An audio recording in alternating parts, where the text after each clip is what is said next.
Hi, Max. Thanks very much. Thanks very much for having us today. I'm delighted to be here and delighted to welcome what is a stunning panel of excellent apple and pear growers. On the panel today, we've got James Simpson from Adrian Scripps.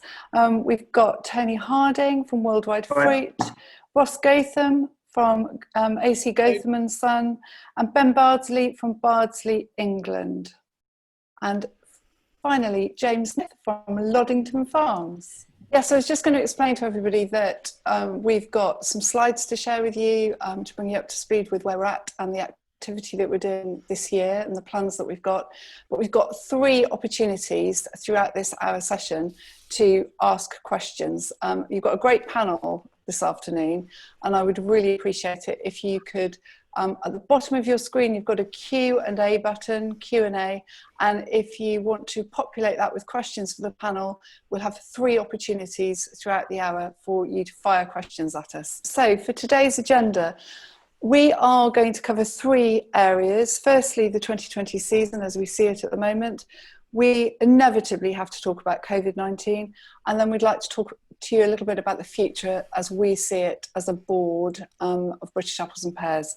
I think the most important message that you're going to hear from us all today about the 2020 season is confidence. Despite all the challenges, and there are a few, but despite all those challenges, we have got huge confidence that we are going to be able to deliver a great British apple and pear crop this year. Some of you will have seen this before, but we are very clear in our ambition for the sector, very clear that we want to achieve 60% market share by 2030 for British apples. And just some stats there in the arrows, just to show what we've achieved in the last decade: 79% more apples grown in the UK, 224% increase in the Gala volume, and 189% increase in the Braeburn volume. And not to forget pears, there's been extensive investment in modern pear orchards. We're really proud of these statistics, and so really I think they demonstrate brilliantly our ambition for growth. And whether we are talking about the BRC audits in our pack houses, or the Red Tractor Farm Assurance, or indeed the ETI audits and the GLAA accredited labour providers, it is absolutely clear that British apple and pear growers and their pack houses are some of the safest and most compliant source of apples and pears you will find anywhere in the world. This is just an interesting slide here in terms of what's happening with the market overall and the retail piece. Just to say that the blue bars are the grocery market share by retailer, and then the green bar is the share of British for apples and pears that each retailer is achieving. And it's fair to say that Sainsbury's, Waitrose, and those that sit within the others bar, which is M&S, Booths, Budgens, Aldi and Lidl, they are consistently delivering a greater percentage of British apples and pears in relation to the overall grocery market share. And we would love to see every retailer exceeding their grocery market share with their sales of British apples and pears. We're going to go on now and just talk a little bit about investment and innovation. And we thought we'd start with orchard systems. And I was just going to get James, if you're free there, James, just to talk this through. Yeah, thank you, Ali. I think one of the key things for the UK to understand is that actually we've got a very innovative and very progressive industry. So we are at the forefront of many of the growing techniques around the world.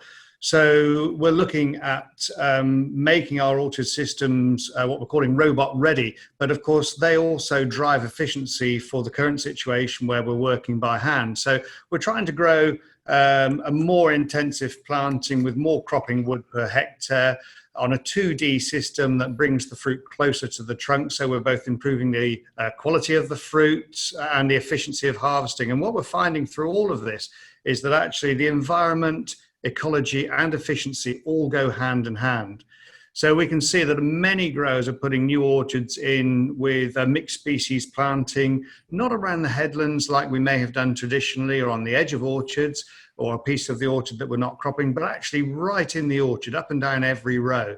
And those growers that are investing heavily in automation and improved efficiency in the orchard through, for instance, 3-row sprayers, are able to do this across 2/3 of the orchard ground area. So a lot of exciting things happening, I think, there, Ali. Thank you very much, James. And then moving on to the next slide, sticking with James Simpson, but also bringing in Ben Bardsley, who I know is doing a lot of work in this area as well. We've put up on the side here 3 robotics options for our sector. I just thought if Ben and James wouldn't mind just talking this slide through for our audience. Yeah, and if you don't mind, I'll just make a couple of quick points, and then I'm happy just to hand over to you. But they're coming back on the investment, there's 114 to 120 million pound investment in technology going into packing facilities as well as harvesting operations. And what we're seeing on the screen are 3 of the sort of forerunners, the early stages of robotic harvesting, which I know, Ben, you're looking at quite a lot of robotics at the moment. Yeah, thank you, James, and hello everyone. I hope you're all well and staying safe. Really exciting times for the global top industry around automated harvesting. We are very much in the early days.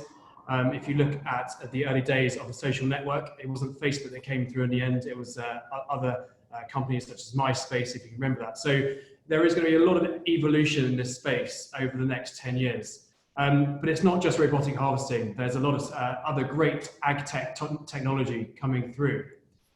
We need to understand our crop better if we are to be truly autonomous as an apple grower. And to do that, you need to scout. You need to scout what's going on. You need to gather your data. And then once you've got enough data, you then need to start turning that data into information. So what's happening now within the industry is there's loads of great companies, innovative companies who are coming to growers like myself, like James, like Ross, like James Smith, and saying, hey, can we work with you? Because what we want to do is get our technology to a level where we can make it commercial across the world. And of course, I think the UK market is very innovative. We have to be, because our labour situation is probably the tightest, or one of the tightest across the world, which means that we have to get across the line with robotic harvesting, and as I say, within the next 10 years. So for my business, we're investing heavily behind closed doors. We've built our own ag tech team, which I believe is one of the first businesses to do so, which is really exciting. And this is something that really kind of chimes with me. And if I was to look at 2030 and beyond, this kind of technology will be cemented very much as what we're doing. Thank you. So robotics is a good introduction into the labour challenge, and it's fair to say that COVID-19 has handed us the biggest labour challenge we've had yet. I think the message from the industry is challenge accepted. We're absolutely determined that we are not going to leave crop in the fields this year. We have actually at the end of March, as soon as the lockdown was announced, the British Apple and Pear Board started to meet on a weekly basis. And one of the first and immediate things we did was redirect budget into recruitment for the industry to make sure that every single apple and pear can be picked this year. So last week you may have seen us launch quietly a new jobs portal, linking workers directly with our farm businesses. And there is an interactive map, which you can see there on your screens on the right. That interactive map allows you to zoom in and actually identify the farms that are recruiting directly. It's very agile, this system. It allows growers to come on and off quite quickly. So if they feel they've had enough applicants, they can just turn themselves off. But if they suddenly need staff, they can turn themselves back on. We're going to support this with a PR and social media campaign using LinkedIn. And we'll be targeting locally and regionally, because of course our businesses are fairly local, fairly regional. We will be doing a piece of activity now to drive workers forward for the June thinning period, but the real burst of activity will be in July to drive that picker recruitment that we're going to need for August, September and October. This British Apple and Pears jobs portal is also listed on the Pick for Britain website. Pick for Britain is a government initiative which has been brought to bear courtesy of some really hard work by the NFU and AHDB, for which we're very thankful. And some of you may have seen today that both Prince Charles and Waitrose are coming out in support of pickforbritain.org.uk. So from a British Apple and Pear point of view, that's great news, because we are very much working in collaboration with that bigger piece of work. We've actually had on the British Apple and Pear website some excellent results, with just over 36,000 visitors in the last week, and we've had launch feed posts with over 3,500 clicks and nearly 1,000 engagements. So already we're seeing 2 or 3 growers dialing down and switching themselves off because they've had enough applications for thinning. Let's just hope that we can continue to get that level of application for picking jobs, because obviously now, as we move out of lockdown and as people start to go back to work, our biggest fear is that furloughed staff won't be there and available. And that's why, as an industry, we are targeting university students and the unemployed. Those really are the 2 routes that we think are the most hopeful for our sector. There are going to be people from the hospitality sector as well who probably will not be going back to work in the near future. So they too would be very welcome to come and help us pick British apples and pears this year. What we're seeing already anecdotally is that applicants are really well qualified and they're very keen. They're very keen to come and help. They're very keen to see farming. What we need is commitment. And when it comes to picking, growers need commitment from workers for late August, September and October. What we can't really cope with is people who just want to come for part of a week or for a few days here and there. We really need people who can come and commit and make sure that the crop is picked. We are working really hard to drive consumer demand, and this is an ongoing piece of work throughout the year. You can see here some pictures on the screen that just give some indication of the opportunities to see and read since January 2021. Some pretty impressive figures here in terms of reach and engagement, and some really nice creative pieces of work.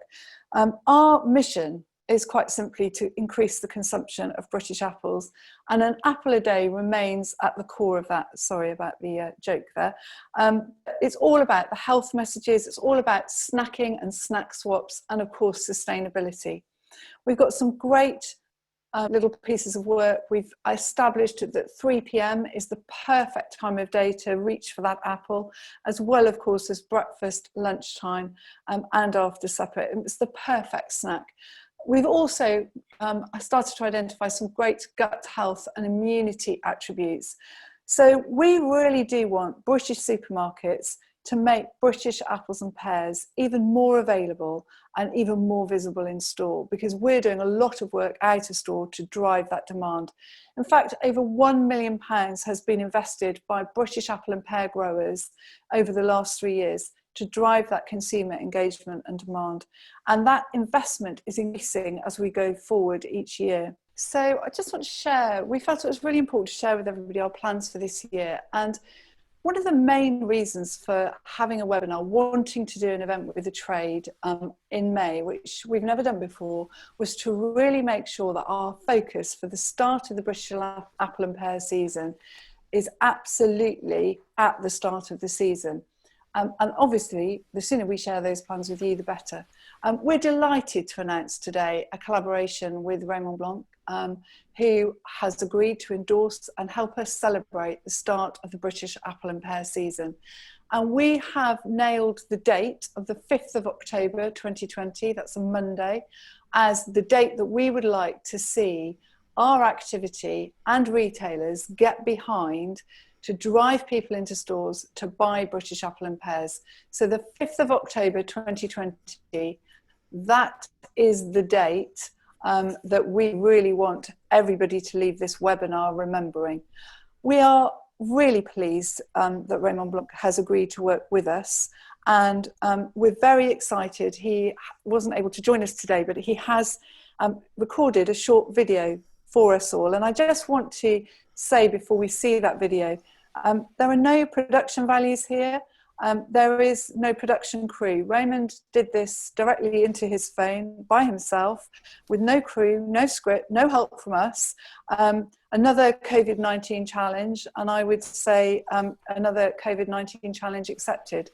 Hello, my name is Raymond Blanc. I would like first to thank British Apples and Pears retailers webinar to invite me amongst you and amongst all these apples. Here I'm very well surrounded. And you may wonder why on earth a Frenchman is actually promoting British produce. Well, it's very, very easy. First, I have lived in your country for 46 years, which makes me, I suppose, I hope so anyway, a bit of Frenchman. I also found through many years living with you in this wonderful country that actually there are some extraordinary fruits and everything is right. The climate is right, the varieties are excellent. I really believe the world is about to change and that environment will be the biggest driver of how we grow food, where is it being grown, which variety is being grown, and how much is being imported. If it's close to home, your farm keep his farm and his craft. The village keep his little pub and its post office. And today's webinar, I know, will be a very successful one, offering lots of opportunities. Thank you very much indeed to listen to me and have a fantastic webinar. Over. It's so lovely to hear a chef who, at the end of the day, he's at the top of his game and he is passionate about food and drink per se. So to be so passionate about the fruit on our trees in our orchards is just, it's fantastic.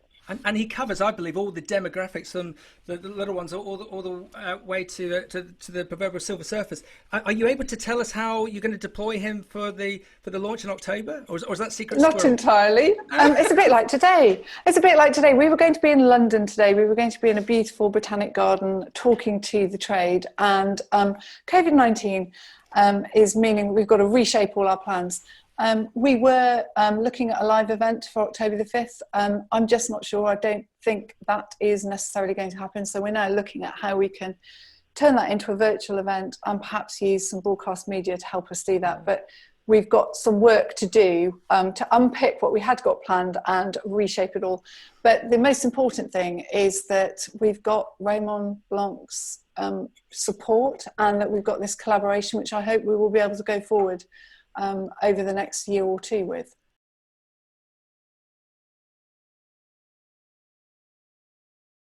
And I'm just going to read the first question that's come through from Tracy Foran. I hope I've pronounced that correctly, Tracy.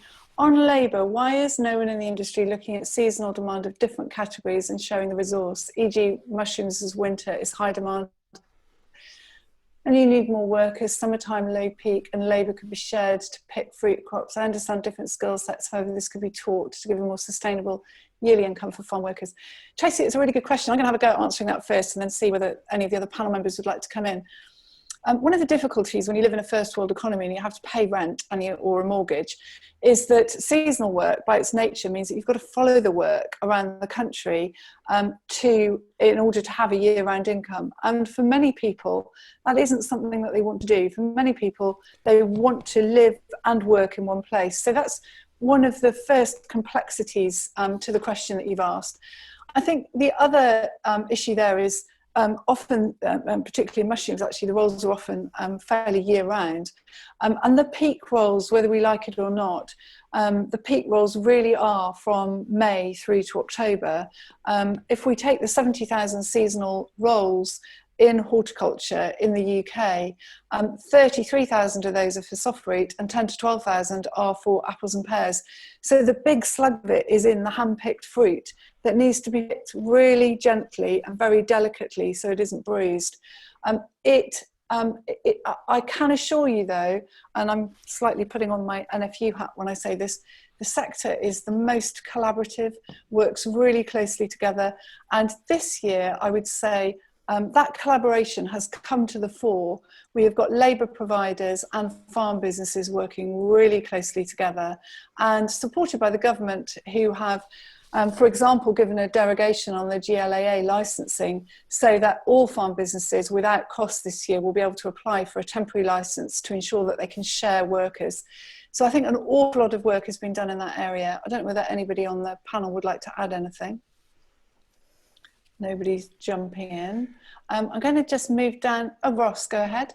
All I was going to add to that was that we are working very closely with the labour providers at the moment.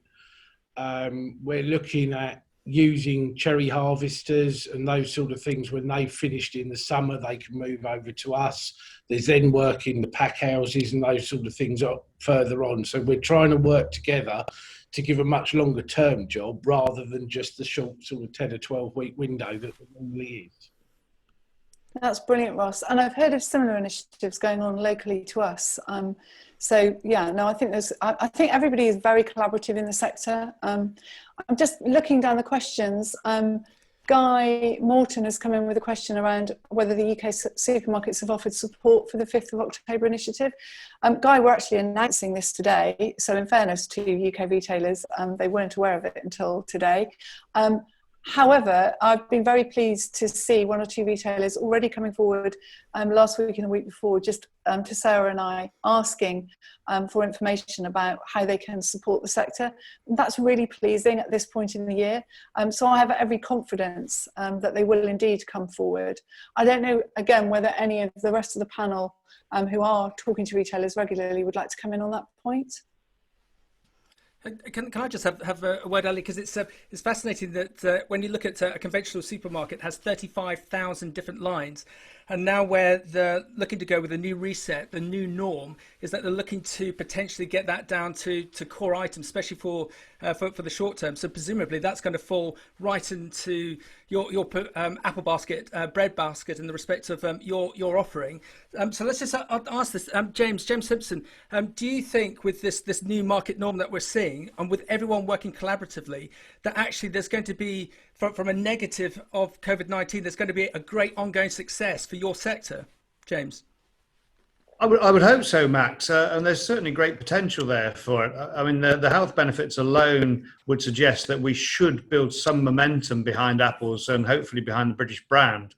And I think also there will be some rationalisation potentially of what's available for retailers and therefore what's available for consumers. So I would hope that with that rationalisation, apples can perhaps come to the fore and pears can come along with that. So yeah, I think so. I think there could be great potential. Well done. Tony, with your business, Worldwide Fruit, it is so well known, so well regarded. Are you able to influence this change, this new reset within the retailers so that ultimately more UK fresh produce is sold?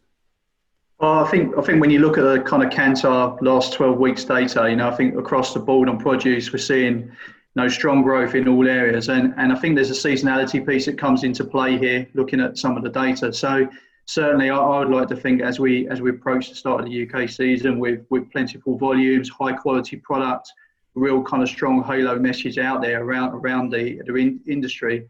Yeah, I see no reason at all, Max, that the supermarkets will not get behind UK and keep driving it forward. And Tony, what do you think? Do you think this is going to just be a short-term blip, or when we're hopefully sat here 3 years, 5 years down the line, we'll actually see a fundamental larger increase of UK fresh produce being consumed by UK population? Well, I think touching on the points that the guys have made earlier, I think all the foundations are there. We've got fantastic product. We're very innovative as a group. The quality of the product we're growing is top drawer. Varieties that we're producing now are really in what the customer wants. The 2 biggest varieties in terms of volume, Gala and Braeburn, they're our 2 biggest varieties as an industry as well. So we're in the right place, Max. I think it's in our hands to deliver that. So I think the collaborative approach across the industry is really going to help to try and do that. Okay, James Simpson, I'm just going to come back to you, but James Smith, what's your view? Do you think this is a new beginning for British apples and pears within the UK? I think there's a lot to be said for that. I think what this whole situation we have at the moment has made people think about is just about the nutritional content of their food. They know that fresh produce is where they want to, where they're going to get all of that nutrition to help stay. I think generally speaking, as long as there's a reasonable percentage of people that carry on and supporting looking at local fresh produce, then I think it'll make quite a big difference to the sector. But I think we are really well placed to provide nutrient-dense food for our population. Well done. James Simpson? Yeah, I was just going to make a point, Max, really around food security, and that as UK producers, British Apples and Pears, as growers, we've been able to step in and cover off some shortfall even this season, even with the tail end of the Northern Hemisphere season now. That's because we've got the product, and the product's of very good quality. It stores particularly well. And so we've been able to step in when I think in some circumstances, even products from Europe has been difficult to get over. So I think food security should be really a factor: home produced, home delivered, and consumed at home. And Ben, you've been very, very good in your marketing, even prior to all of this. Are you seeing an uplift in the short term, and one that you think will outlast this, hopefully, this pandemic? We absolutely would like to see an increase in demand going forward. I mean, there's no reason why not. The apple is an amazingly nutritious, relatively inexpensive, fantastic, healthy snack.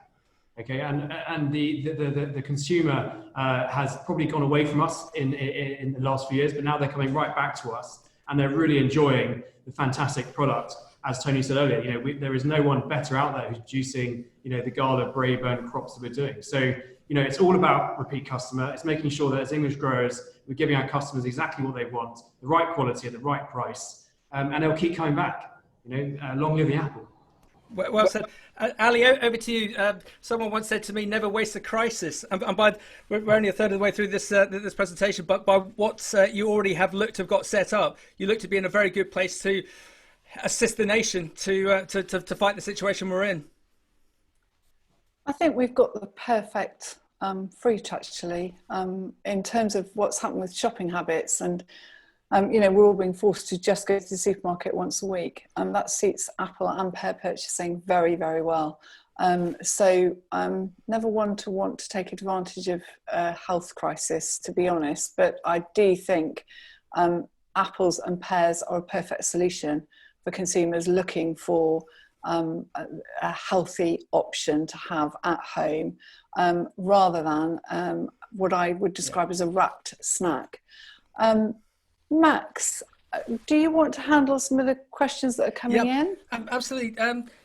Tony, you mentioned Kantar. I think it was your good self that mentioned Kantar earlier. Very interesting question just came in. Have you the whole panel identified a particular target group amongst consumers where you think the most purchase growth will come from over the next 10 years? Is it going to be the grey pound? Is it going to be the baby boomers? Is it going to be the little kids under 6? Tony, what do you think? Well, it's a good question, that one.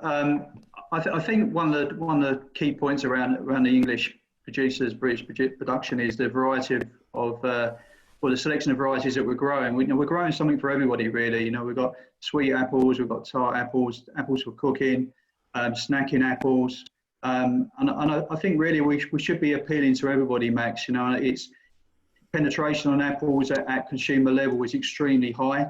But when you break that down and you segment that down into the variety level, there still is a lot of opportunity to switch, hopefully, new customers into new varieties, different varieties.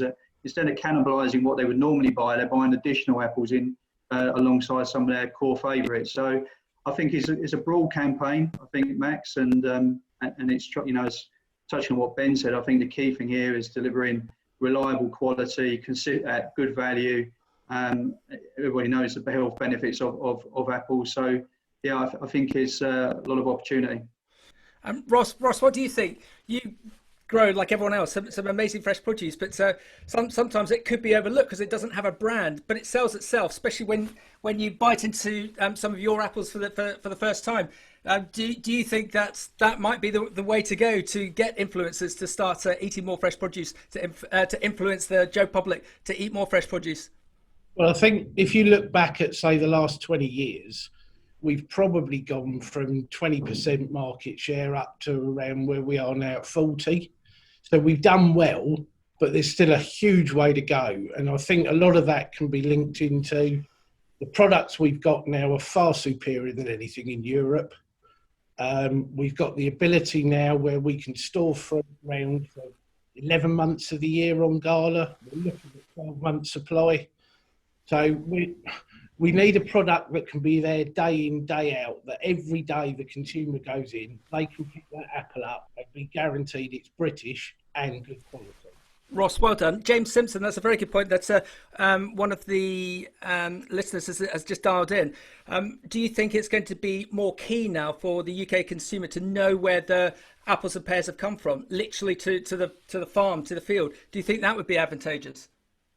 Yeah, I do. I don't think the industry has a problem with traceability or being proud of what we grow and what we produce. It's some of the best, if not the best, apple in the world, pear in the world. Our standards are some of the highest. And I come back to that point I made earlier about food security. I think if it's grown locally, then it's got to be better for everybody. Ali, your thoughts? Well, and those of you who've heard me speak on this subject before, we have got a brilliant climate in this country. We've got a fabulous growing climate, and we've got plenty of water. Now, Kent might not always feel like it's got plenty of water, and actually it is for all of us. It's a bit dry right now. I can see the farmers slightly scowling at me. But compared to other parts of the world, the UK has got enough water, and it will have. All the climate change predictions suggest that we're going to be in a good place.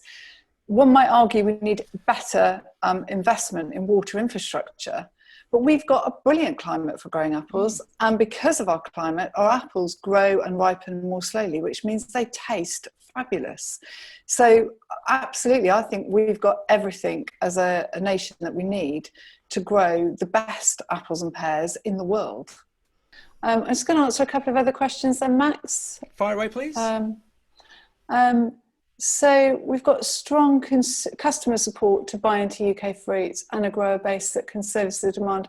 Do you have government support in your market share ambitions? That's a really interesting question. Sometimes I do ask myself the question whether we have government support to grow food in the UK at all, based on some of the slightly bizarre policies that seem to be coming forward. I'm particularly concerned about where we might be going with some of the trade deals that we'll be planning to strike and what that might mean for British producers and indeed apple and pear producers, because some of the compromises that this government seems to be prepared to make could leave British producers in a very, well, we talk about an unlevel playing field situation. I very much hope that isn't the case, but I think that's a very good question. Would we have government support for something to export for a growth in GDP? Yes, of course we would. But have we really got the government's back when it comes to growing food in the UK? Sometimes I'm not so sure, and I'd love to see that change. I'm just wondering if we should now move on to the next slide about COVID-19 impacts, because I think we need to share this with everybody. The sector's been putting some real thought into what's going to happen in terms of COVID-19 and our response. We've already talked about the recruitment campaign, but let's talk about the wider impact on the industry and how we've had to adapt, because like retail, actually we've been selling apples into retail out of our pack houses and our stores since the very start of this pandemic. We have obviously been faced with, for many of us, we'd already recruited and now we've got to re-recruit, and with that comes cost. I have direct experience myself of having recruited some British workers because our Eastern European workforce couldn't get here due to the international travel disruption. And with that comes training, and then as some leave and you need to recruit new people, then retraining. So I think we do face a year of training and retraining. There's a huge amount of administration around all this extra recruitment, and the level of applications is much higher than we're used to having to deal with. But then what happens is we find that there's quite a drop-off between application and interview. People don't necessarily want to commit to term, or they have other reasons why actually when they find out about the job's concerned, they're not able to step forward to interview and actually accepting the job. So there's quite a lot of administration that's being created in our businesses around that. Of course, what we don't know as apple and pear growers is what level of attrition that we're going to get. And I don't think we'll really get a handle on that until we're in the middle of picking. And obviously, if you get a high level of turnover in your staff in the middle of picking, that can be very disruptive and it can add a lot of cost. That said, there is also, of course, all of the social distancing measures that we're going to have to put into place. So on all of our farm businesses, a lot of thought has gone into, as there is a changeover of staff between machinery, how we need to deep clean and keep things sanitised, the work that needs to be done in terms of thinking about how people park, how they come into work every day, how they're trained, all of those things are being considered. And in our pack houses, we're having to think about, can we socially distance our staff? And if we can't, what do we do? And everybody's following the guidance, and that includes the use of PPE. And many growers have been very innovative and introduced perspex screens to keep people safe, and also visors. There are also quite a lot of pack houses who are now running a 2-team system and introducing a deep clean between those systems. And on this slide, we've got just a good example of what those perspex screens look like. And you can see there that where we can't create some distance between the workers, we can put more protection in. So all sorts of different things that we're having to think about. And there's been a lot of headlines around quarantining of overseas workers.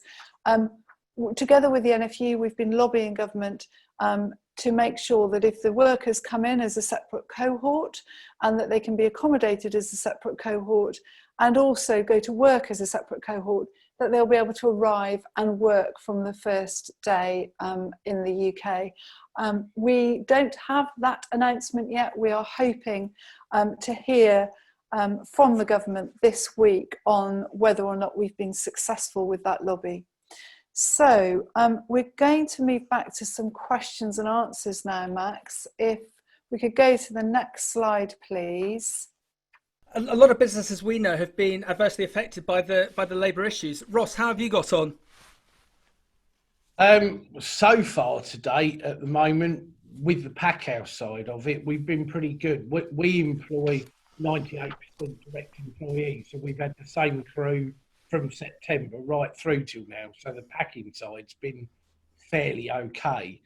Looking forward to thinning, we are seeing good numbers of applicants coming through. It's just that question at the moment of when they arrive, are they able to start work, or are we going to have to keep them somewhere separate? We've got campsites at the moment that we use regularly that we're keeping as potential quarantine sites so that we can keep them away from our current workers. There's just so many balls up in the air at the moment, you don't really know which one to catch first. Well said. Tony, interesting one. Minimum wage. There is a view within the fresh produce sector that in the short term, even pre all this, that the minimum wage is going to have to hit £10 an hour to attract people. What's your view? Do you think we actually need to pay more to attract more people in? I think that's a real that is a prospect, Max. Yes, I would agree with that. I think it is a supply and demand position.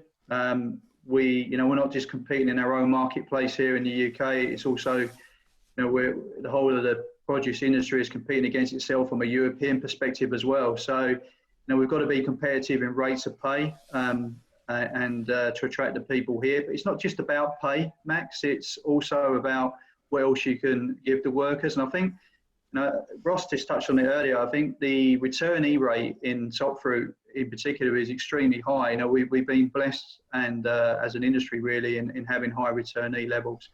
And that's no fluke. That's about the investment that's being made at farm level by the producers in terms of the systems and the welfare and the accommodation, the amenities and the services that they're providing to their workers. So, it's a complete package, Max. It's not one without the other, as I see it.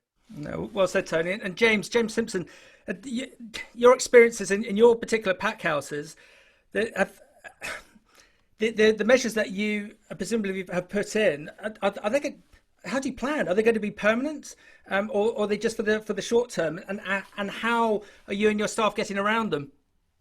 Yeah, well, we always look for the positives out of these sort of situations, Max. And one of the things that is coming to the fore is actually there are, in some ways, better ways of working. So introducing a one-way system for the flow of people around the pack house just to get from the mess room, toilet, hand wash facilities actually is much more beneficial than the old contraflow system we have had.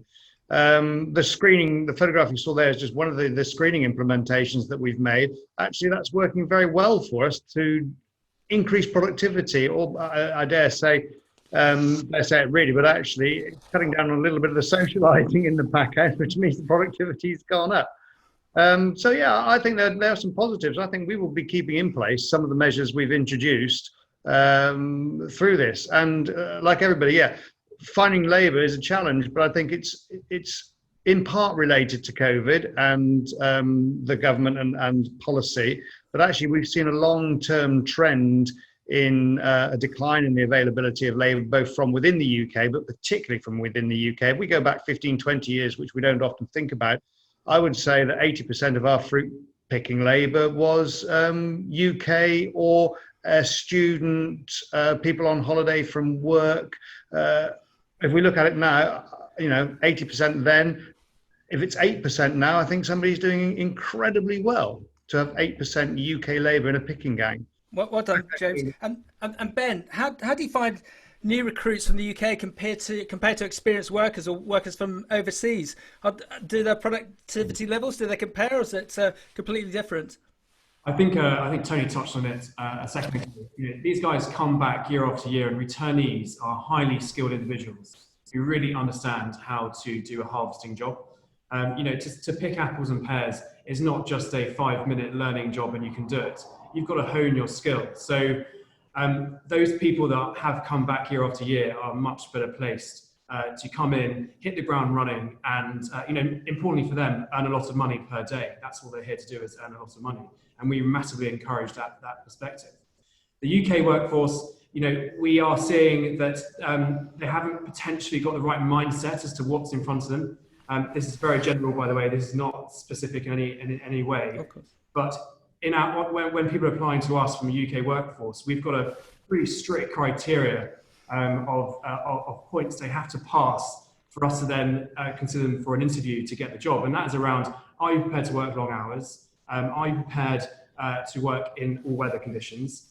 And are you prepared to stick it out for more than 8 weeks? I think that's a really important part, because I talk about honing skills. It takes time, and we want our workforce to get better and better and better, so that by the time we get to the big harvest, which is the gala crop harvest, which happens in October, we've got a very highly skilled team of harvesters who go through and can harvest effectively and efficiently.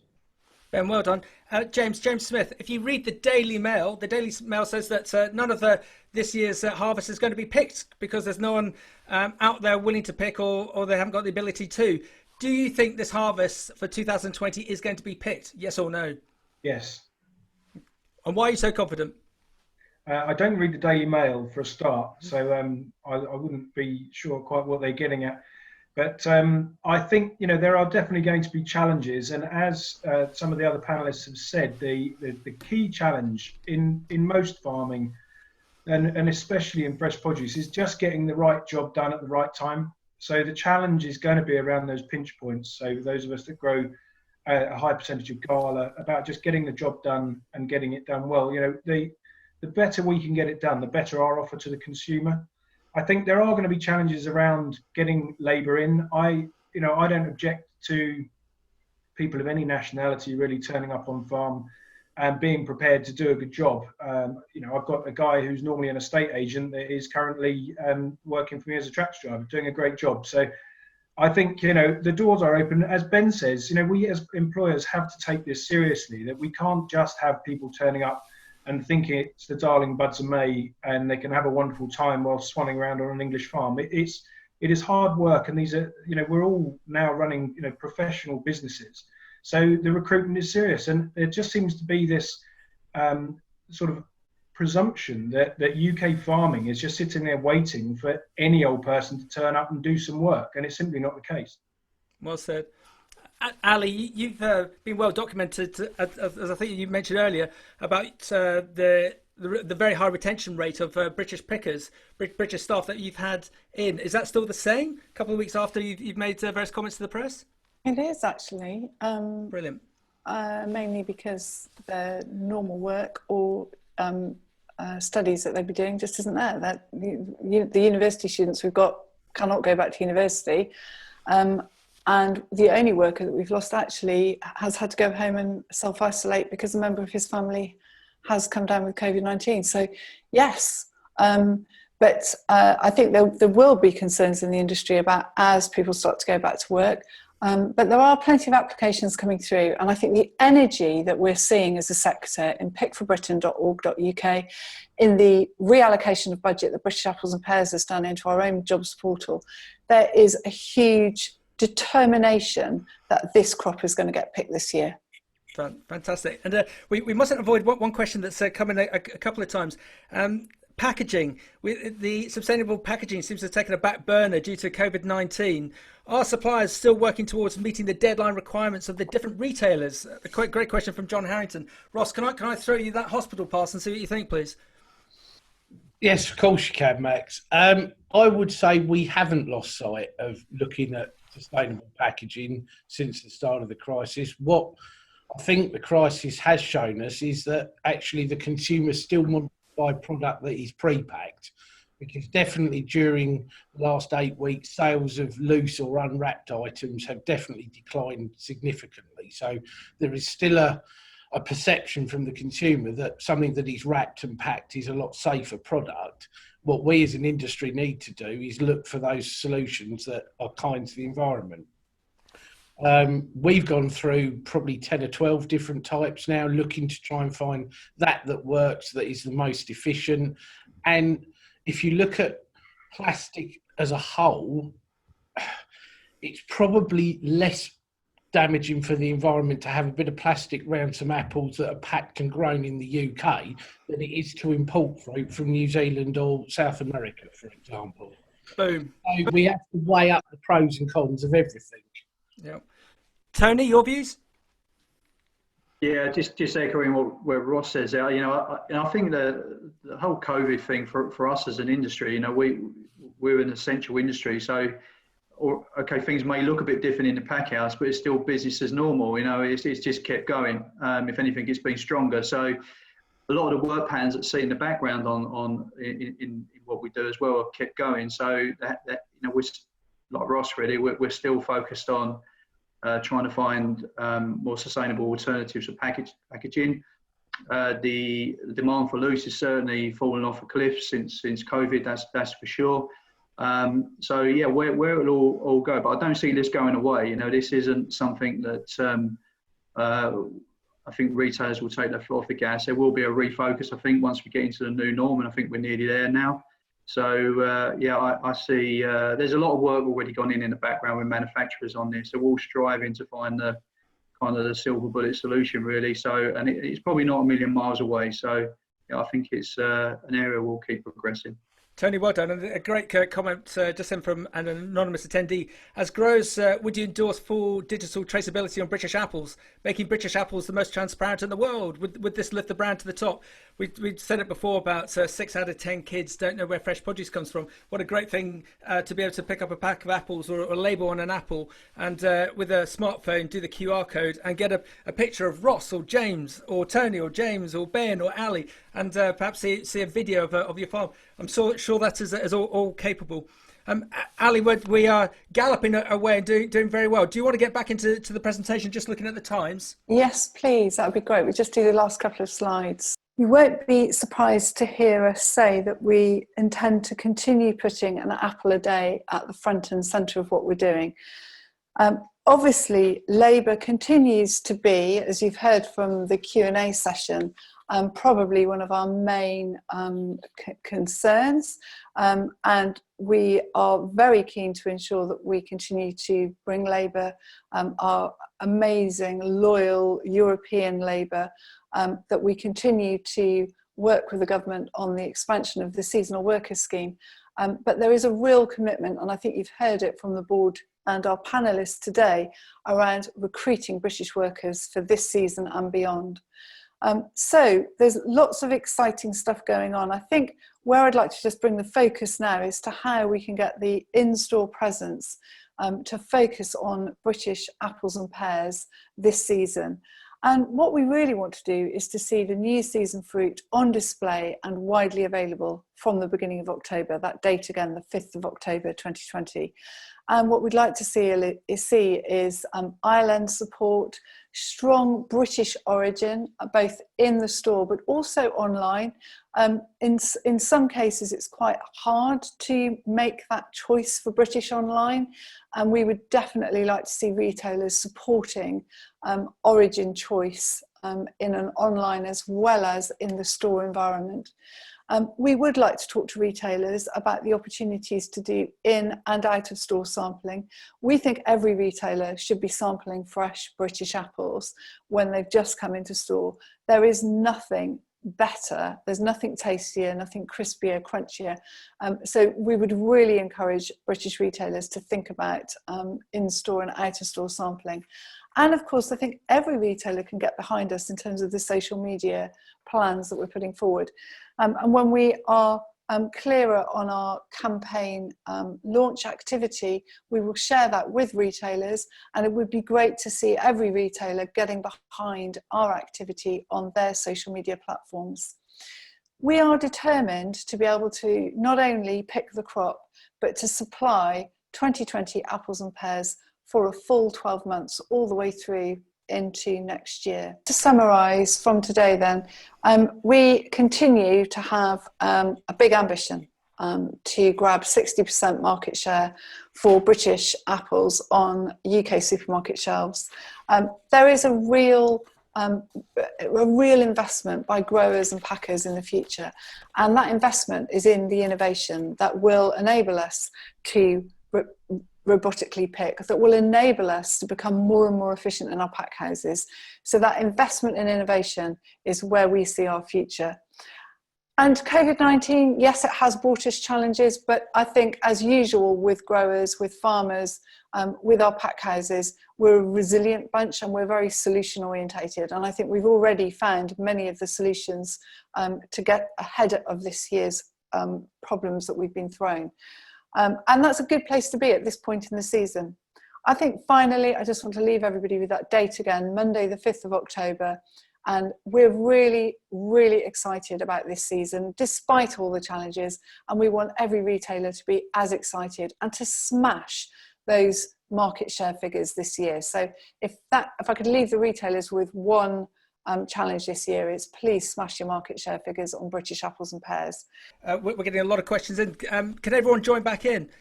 So gentlemen, Ali, do you think it's actually obtainable, this amazing target that you set yourselves for 2030? James Simpson. I think it's a real challenge, Max, but there's no point in doing something unless it is a real challenge, to be fair.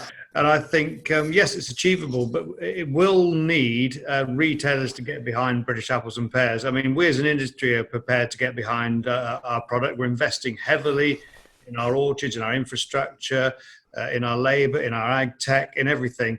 And we're prepared also to invest in the marketing. That's what British apples and pears are doing. We're more brand orientated. We want to put British apples and pears to the fore. And to actually absolutely grow that share, then really the retailers need to get behind us as well. And we're prepared to work with them, developing sustainable longer term relationships that should deliver for everybody. Thank you. Tony, with Worldwide Fruit, you have a very close relationship with a number of retailers. Do you think it's possible for you to achieve these targets under the British Apple and Pear umbrella? Yeah, I do, Max. I think, coupled to the investment growers are making around long-term storage with DCA, we can take our seasons longer, so we don't need to rush in the Southern Hemisphere fruit as quick as we used to. I think there'll be a number of people still selling English Gala in June and July this year, and the quality is still very strong. I think as well, it comes back to that as a category, as I said earlier, penetration is already higher, but how can we improve that weight of purchase, that every time someone comes in and instead of buying what they currently buy, how do we get them to buy more? And that's that trying to pick up a diversity of variety when they're purchasing as well. So yeah, it's all there to be done, Max. I think varieties like Pink Lady, which are growing and becoming, quite well, very strong in our marketplace. Second strongest variety in terms of value in the UK, third in volume. So we know we have some challenges there around the seasonality and harvest time of that, but there is work underway in the UK with some commercial trials, looking at the feasibility of trying to grow a pink lady in the UK to try and fly the British flag for a very strong brand as well. So I think loads to go at, Max, and definitely achievable. Well done, fantastic, Tony. Thank you, James Smith. Do you think there's enough consumer upside? Do you think they'll be able to consume this amount of produce that you're potentially all going to be growing? Yeah, I think it's all about just having a consistent offer year round. I think Ross touched on that earlier on. The right varieties grown in the right way, stored properly. I think there's always going to be imported fruit, to supplement and to keep the shelves full all year round. But yeah, I think all it needs really is just for the consumers to be looking for British and get used to finding British. I think all too often I get sort of calls and comments from people that they can't find British produce, or certainly British apples and pears, on the shelves. So as James Simpson has mentioned, if the retailers get behind us and we can build a coherent plan between the industry and the retailers, then I don't see any barriers to it really. I think we as growers can deliver, and I think the consumers just need to get used to seeing British on the shelves. Fantastic. Well done, James. A question for both Ross and Ben. Both of your businesses are expanding. And you're very open with that expansion and your tree planting and how you're progressing. It feels like you're going to have to go again. It feels like you're going to have to expand again if this market's coming towards you. Are both of you prepared for that? Shall I start, Ross? I think I'll go first. From my perspective, Max, it never stops. We're only building on our current situation. When we get to 60%, we'll then look to go to 70%. But it's not necessarily 70% of our home market. We also want to look at markets abroad to sell the larger apples, because the UK consumer is very, very keen on a smaller apple, which is great. As growers, we work very hard to make sure we grow a large percentage of smaller apples. However, no grower in the country cannot produce some larger apples. So it's about understanding what else exists beyond the island and grow our market share potentially across the world, supporting our UK retailers, because they would welcome that, to make sure that we can sell the whole bin, to maximise returns, to make sure that we as UK growers are highly profitable. Now, if you go across the world, there's some wonderful growers who are making seriously good margins that we could only ever dream of in the UK. So they are then reinvesting year after year, driving innovation, driving the orchard investments, driving the tech investments around automated picking. And we as UK growers have to get into the same ballpark as them if we want to compete. It's a simple equation. UK growers have to be profitable to make this industry a long-term success. Ross, views, please. I think from my point of view, echoing some of what Ben's just said, we took our first tentative steps this year with export to Qatar, which worked very, very well. We need to open up a global market, because at the moment in the UK, we only have our own market. All of our competitors globally have markets around the world, and we all know that a bin of fruit doesn't fit on a British supermarket shelf perfectly. So we have to look at the avenues where we can sell the fruit correctly. The other thing we need to look at is, as James Smith was saying, we need closer contact with the supermarkets. There's a number of supermarkets that are still looking at sort of end of May, early June as being their switchover dates to Southern Hemisphere fruit. That's leaving June, July and August, so a quarter of the year, without British fruit on their shelves. That's something we've got to stop, and we've got to be able to convince them with the quality that we're growing. I mean, for us and my company, we've been serving Gala for 11 months of the year for the last 2 years, right round into August.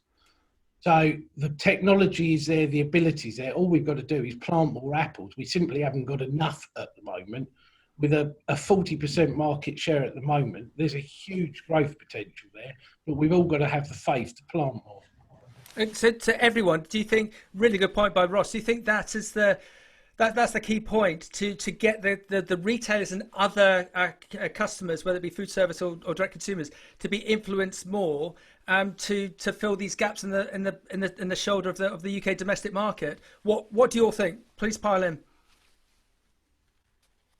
Yeah, I think, Max, we've got to have the confidence that our customer base really want to support what we're doing. We have great confidence in our product as growers, and I think you've seen today that actually we can deliver. 11 months of the year on English Gala is fantastic. The quality of the product that we put on the shelf is fantastic. So I think what we've got to do is just drive that volume. Coming back on the export thing, we're not expecting the UK market to absorb absolutely everything that we produce. We are savvy, we are professional businesses, we know what's out there. We've exported somewhere around 50 containers this year to the Middle East, and that's been a valuable part of our business and our move forward.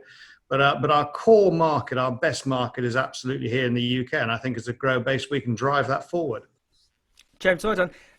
Ali, we've learned so much from this 2020 trades webinar with yourselves. Although you've led most of this, I've definitely learned more than I did at the beginning of it. What have you learned? What do you think the audience has learned that they perhaps didn't know before this webinar? I think we've all got a new way of working. I hope, and I'm really keen to hear from our audience as to whether this has worked for them, really keen to understand whether they've got what they wanted out of it. I'm conscious that there are still questions we haven't answered on screen. I'm typing away trying to answer some of them. But I think this is a new way of working, and it's a new way of us all connecting really easily with the trade and with a wider trade audience. So I hope we're going to get lots of feedback. I hope it's a two-way process. Ali, well done. So I'm just going to ask every one of you one question, just to wrap up from your own perspective before we close the session down. This sector that we're in, the market seems to be coming towards you, but what do you need to create success for your business and for British Apples and Pears for the short, the medium and the long term? How do we create success? James Simpson. I think we just have to get behind the brand, in all honesty, Max. I think it's not just about the growers believing, it's about everybody believing. And if that means more work on our part to get our message across, then I think we as an industry are prepared to do that. We need the retailer to believe and the consumer to believe. And from my experience, if you put our product in front of the consumer, they believe. Boom. Tony, how can you create success for Worldwide Fruit and for British Apples and Pears ongoing? Yeah, I think I agree with what James just said there. I think if we can get that strong brand, give it that consistency of the quality, the availability piece, being on the shelf as often as we can, I think that's the way we've got to drive it. We deal with retailers who we do have quite a turnaround sometimes on buyers. So actually, the constant needs to be the product and how we really win with the product. So for me, that's the key area that we've got to drive and get on the front foot with all the positive stories that we've got going on as an industry, because as you heard today, there's loads of them. Tony, well done. James Smith, how do we create success for you and the British Apples and Pears Group? I think we've got to keep pushing on with innovation on farms, and we've got to do everything we can to really unlock the genetic potential of the crops that we're growing. I think massive drive on health and nutrition needs to come off the back of this. So I think, the UK top fruit industry historically had a bit of a poor reputation against some fairly uniform and consistent imported fruit, but we've cracked that. So we've cracked the quality angle, and I think we've got to just keep driving on with that. Keep offering a consistent, high quality product, and as James says, get the consumers hooked in and committed to buying British. James, well done. Ross. I think we've got a perfect opportunity at the moment to engage with government, especially in education, because of COVID and everything we're going through. On people's mind is where their food's coming from, where it's sourced, where it's grown. Surely we've got an opportunity to try and re-engage with the younger population and actually teach them where their food's coming from and make them actually care about it rather than just caring what's cheap. Well done, Ross. I think you deserve a boom for that. Ben. Finally, from me, just really, obviously, I 100% agree with what everyone else said. Repeat purchase is going to be vitally important, quality. But personally, for me, it's innovation. We've got to be at the forefront of top fruit innovation globally to make sure that we are pioneering technology to produce the highest quality product at the least possible price. I'm very excited by the space we're starting to operate in. And I think there's loads of really great stuff that's being done by not only the growers that sit on this webinar right now, but also across the industry. So yeah, excited. The future is very exciting, Max. Ben, well done. Ali, your views, please, to wrap up. I think it's really simple. If we get every consumer in the UK eating an apple a day, I think we will have absolutely cracked it.